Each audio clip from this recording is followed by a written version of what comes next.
I would love to do his talk show. I would. I would.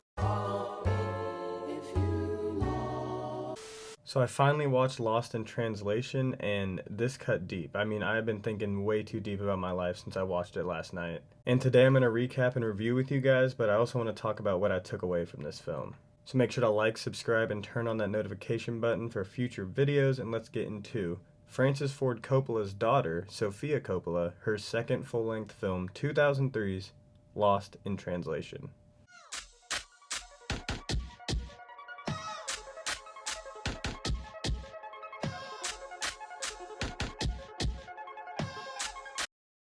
At its core, this movie is about two Americans in Tokyo for different reasons trying to navigate the language and culture barrier while also in the midst of trying to navigate this new chapter in their life, who by chance become connected and teach the other person different aspects of life as a whole. This is a story of isolation, regret, being stuck, soul-searching, new experiences, and most importantly, connection, told through amazing acting and just top-notch visuals. For those who haven't seen it yet, it's not really a movie that can be spoiled, but I'll just recap the majority real quick.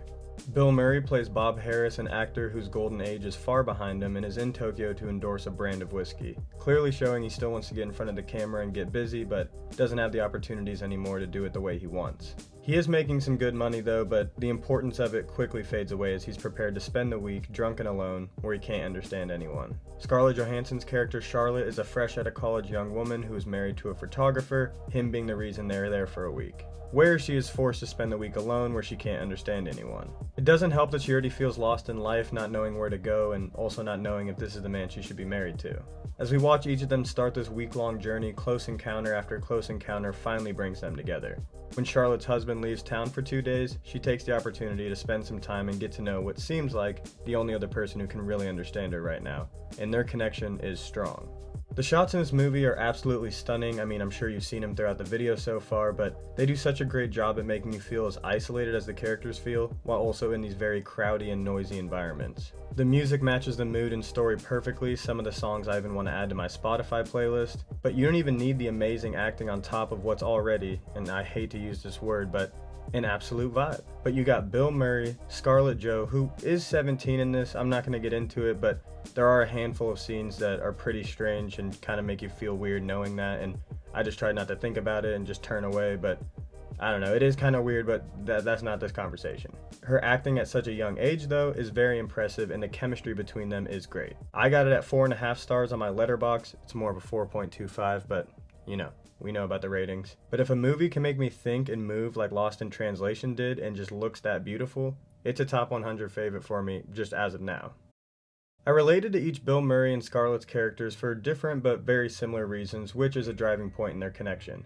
They each have things the average person longs for: youth, money, marriage, a family, a future, but yet their life feels so empty, lonely, and unfulfilled. It's cliche, but there is a difference between being alone and feeling alone. Lately I've been getting opportunities that are in way things I've been waiting for a long time, and I'm never not grateful, but after the excitement wears off, for me a sense of complacency sets in, followed by a desire for wanting more and new goals. I feel like I can't celebrate some of my accomplishments by myself sometimes, and I can never fully appreciate them, so it's this constant cycle of like being cool with where I'm at and just always wanting more. And mixing feelings of loneliness with a longing for something greater or just better than what you have in turn equals a life crisis.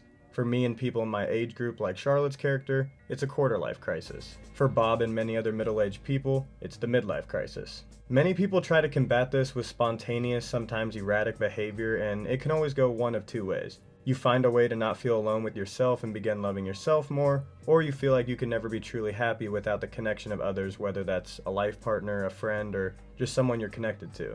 Now, yes, I know it's not that black and white, but at least for me, that's kind of how I interpret this constant battle. Right now in my life, I'm trying to find a balance between the two, and not only am I nowhere near having the answers to these existential problems, I just haven't had enough life experience to find that quote-unquote purpose. But I do believe in some way that our purpose has to be connection, just complete connection with yourself so you can in turn connect and love others. But as we all know, disconnection is one of our greatest pitfalls, or should I say, how we react to disconnection. What this movie helped me realize was not every connection is physically permanent, but in a way will always be a part of this web of life experiences that shape who you become. Sometimes that love story is just that. It's a story. It's a memory to relive. That magical movie-esque night you had with that person you just met and you don't want it to ever end, sometimes it does and just becomes another story.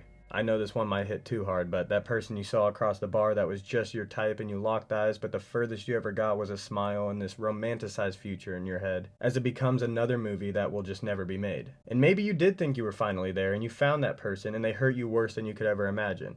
You have to take these experiences and learn from them in order to learn from yourself. Because maybe once you become fully connected with yourself and love yourself, maybe that fantasy does become a reality.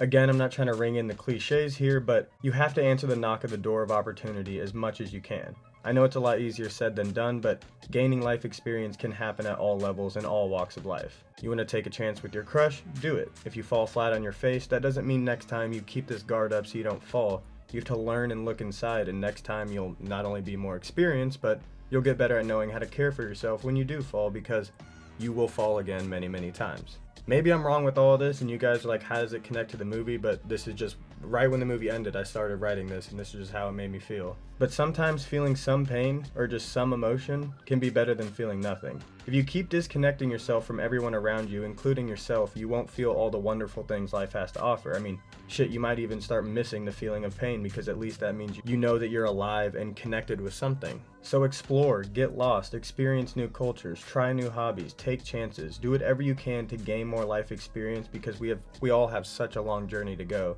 where we're going to use that life experience. I know it's easier said than done. Sometimes you just need to unplug. Sometimes you don't even get the chance to unplug and you're forced to be disconnected. You might even feel like you're too connected with yourself. But without this connection, we are just lost souls wandering around where every new place feels like another foreign territory where no one will understand you and you won't understand anyone else. But this understanding will come, maybe in the form of a parent, a friend, that person you can't get out of your head, or maybe it's just yourself. But just know that a lot of people understand what it's like to be lost, so reach out, experience love people have to give, and make sure to give that love back into the universe. Someday we will all figure it out. It just might take a quarter or a midlife crisis in order to get there.